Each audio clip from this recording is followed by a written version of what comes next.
So it's 6:31. I'll call the meeting to order.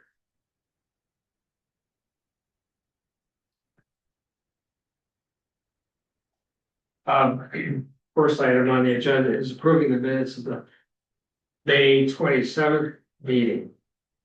I'll make a motion to approve the minutes of the May 27th, 2026 meeting. A second. No discussion then. No, it seems fine. Okay.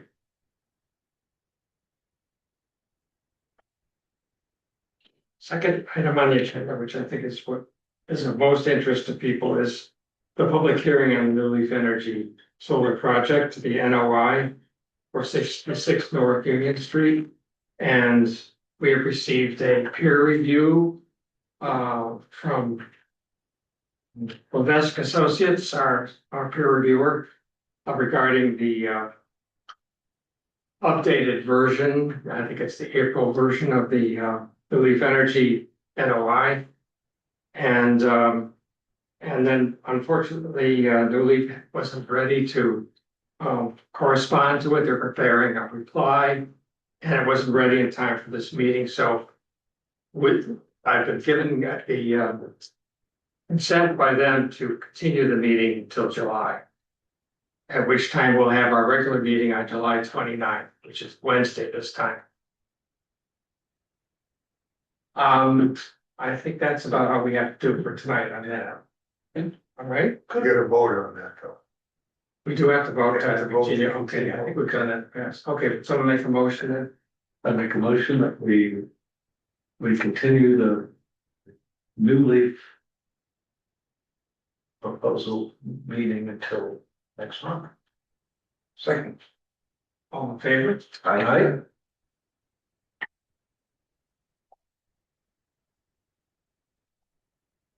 All right, the only other thing on the agenda is this forest cutting plan, which I received in the mail from the logger, actually.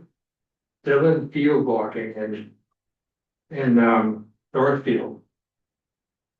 And it wasn't signed by the service forester yet. So I called John Clark, who is our Clifford, John Clark, who is the forester. And I've met him before. I think he's pretty good.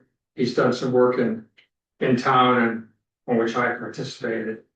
And he explained that this was received by certified mail. And he said, that's what you're really supposed to do. You're supposed to send this to the commission and then followed by a signed forest cutting plan. So he said, that's going to be coming, signed by the service forester. Now, this one will involve crossing a wetland across one lot to get to another lot where the stand is. And if according to best management practices, you want to take a look at that, what they're supposed to do, of course, is to do it when the ground is either very dry or frozen, so you don't damage the wetlands. And there's BMPs in there for types of stream crossings and all kinds of things in there, but that's what the loggers are supposed to adhere to. So that's about it. Does anybody have any questions on this? Want to see it? Yeah, you said more information will be coming. Well, it's going to be signed by the service forester. It'll be basically saying, yes, Mark. Can I just explain how this is working?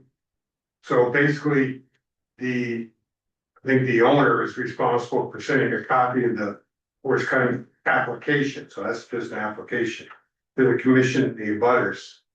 And then, and to DCR Service Forestry at the same time. The commission has 10 days to provide any information you feel necessary to the service forester, or he or she. You still have Allison, right? I assume it is, Yeah, Allison. So basically what you're looking at is the purpose of this really for forestry management. Are the wetlands reasonably shown on the plans? And, I mean, do you know of any additional wetlands that aren't shown on the plan? Because you've seen these plants and there's not much to them. No. And then, for the wetland crossing, is there a way to access the main logging area without going through wetlands? So is there another access that maybe you guys know about, but the service forestry doesn't, that's what they rely on. Right, So after their required time, they issue the permit, which means you get the signed copy from Alice. So right. you're supposed to get the application, and then later you get the actual Well, permit. see, it doesn't usually work this way. We usually get it when the service forester has signed it. That's all we ever get. So if you don't get the application, you call the service forester and you say, we never got it, and she puts a hold on it. Oh, really? Yes. Okay, well, that's good to know. So that's why, I mean, this sounds like it's working perfect. You got the application, and then you'll get the actual signed permit. This is the way it's supposed to go. If you don't get the application, you only got the permit, you can tell Allison that. And she can stop any work in or near wetlands until you've had a chance to review the application. Okay, That's very good information, Mark. So I've been the steward of these for years and it's never worked this way before. This is the first one that's come in. This first one. Yeah, so this is the way it's supposed to work. Thank you.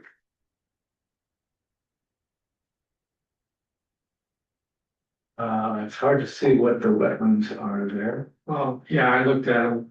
There definitely are wetlands you'd have to cross. I don't see how you could get around it. If they're gonna go on their property, unless they get easement from some neighbor to go through there. Yeah, what used to happen a lot when solar was really coming into play was that people would put in for a forest cutting permit, get clearing done with the actual intent being a solar farm. We had a whole bunch of those. DCR did too. But you gotta have good information that the property's for sale, for a house lot, for solar, something like that. So sometime probably won't get an application where there's already an order of conditions, but. So just be aware that occasionally happens, which is why I say, is the activity actually for forestry management? If it is, perfect, you know. Yeah, If it's for something else, you gotta talk to Allison about it. yeah, You just don't know ahead of time though, whether You don't we know. get a forest cutting plan and then after the fact. But I've also Because seen. they're taking that quite a bit actually. Yeah, where halfway through the logging job, all of a sudden, boom, you find out this is gonna be a solar farm.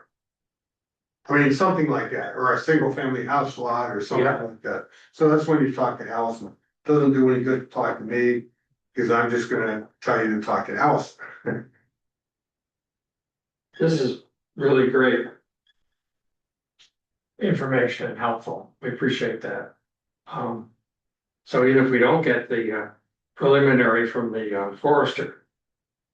And then it turns out that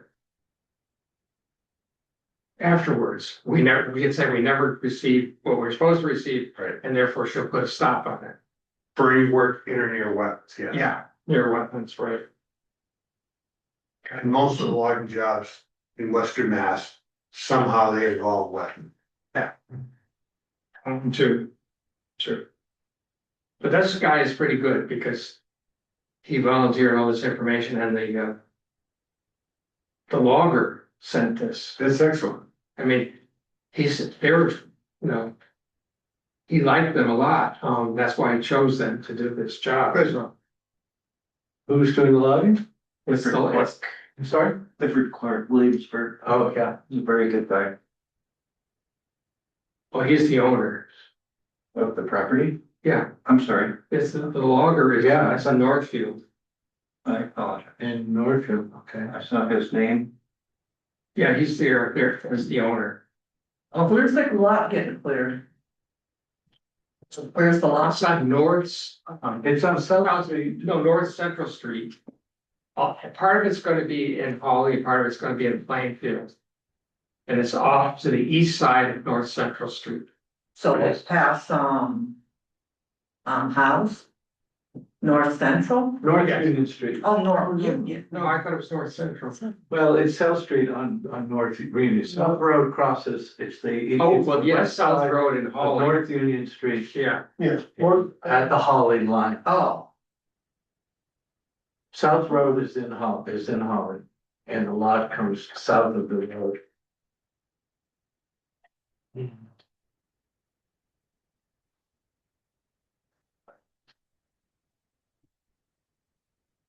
there's a little access on Central Street. Yeah. It's just a dealer.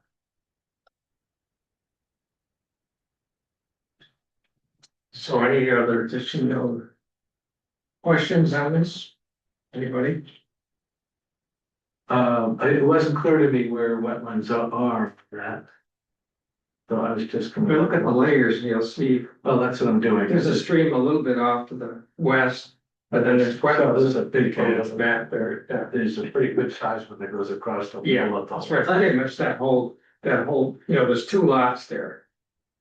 And here's, if you look at this, it makes it a little more, easy to understand. Little stream right there. This is one lot here, and this is where the stand is, and it's up on a ridge, it's gonna be dry up there. That's what he explained too, so it's. But he's gotta get across this, see, that's the thing. Yeah, the next page shows kind of a schematic. Well, the schematic there. Kind of, Yeah, that little stream crossing. there it is, right there, yeah.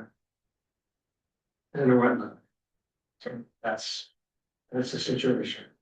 And then Allison goes out usually and inspects the site, just to, check on the wetlands and the areas and make sure it's reasonable what the plan showed. Yeah, yeah. So, Okay. okay, any new business, people wanna bring up? Any questions from the audience? Elizabeth, you had some things you wanted to ask. No, I think they're just sort of technical questions that don't need to hold everybody up. Well, it's a short meeting anyway, I'm sure you're. Oh, okay. So I was gonna ask, this is that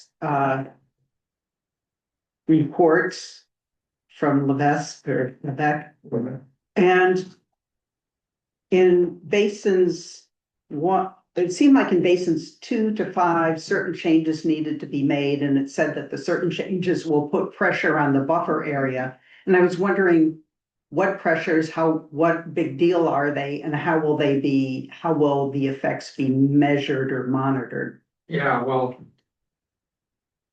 The consultant is gonna be here next meeting to explain these kinds of things. Uh-huh, They're pretty technical, don't feel qualified to answer those questions. okay, so in July, In July, Great. 29th, that's our next meeting, And, okay? yeah, and New Leaf will now have the opportunity in that time period to work on exactly those concerns. yeah. I just couldn't tell what was like little deal, big deal, I know, before they said they did the holes, the pit holes, and they weren't right. They don't match up with the ones that you had, right? Well, the consultant that we hired did a lot more test pits Yeah, in all the sites where there's gonna be sedimentation bases.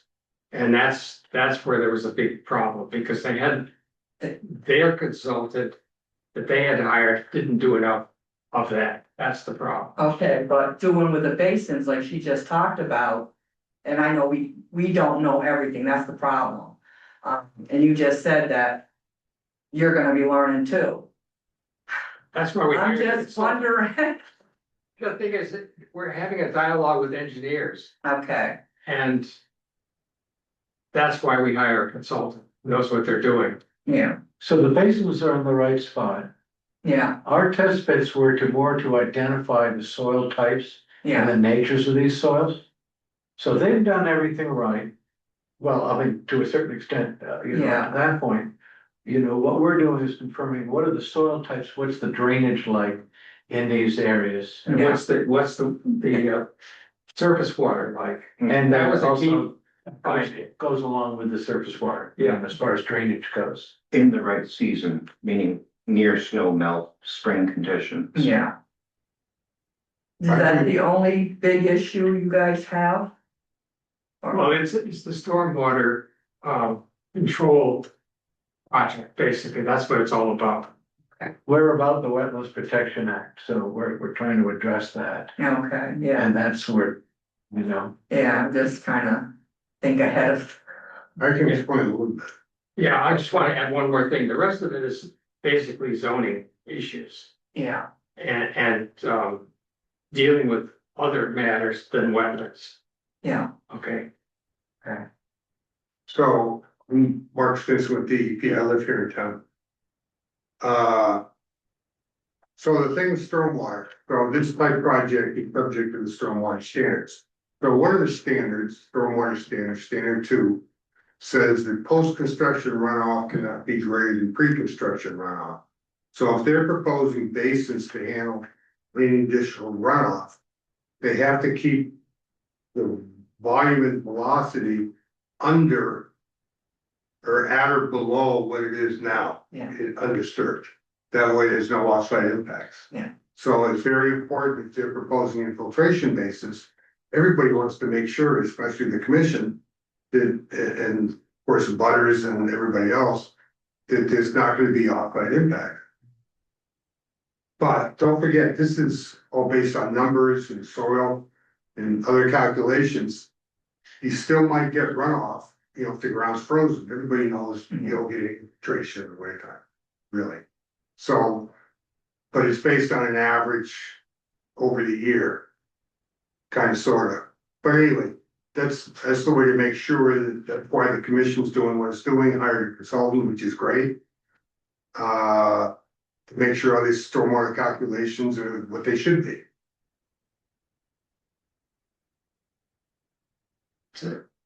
and so they've done a bunch of that, and then the engineering firms has responded to that. They were not able to respond to the review, should we say, in time to this meeting, and for us to see what their response is. I'll be back the 20th. There you go. Thank you. It'll be something to look forward to. Yeah. Any other items of interest here? For that, I think we're adjourned the meeting. Record time of 10:07. Yeah. I can hear the Red Sox lose again.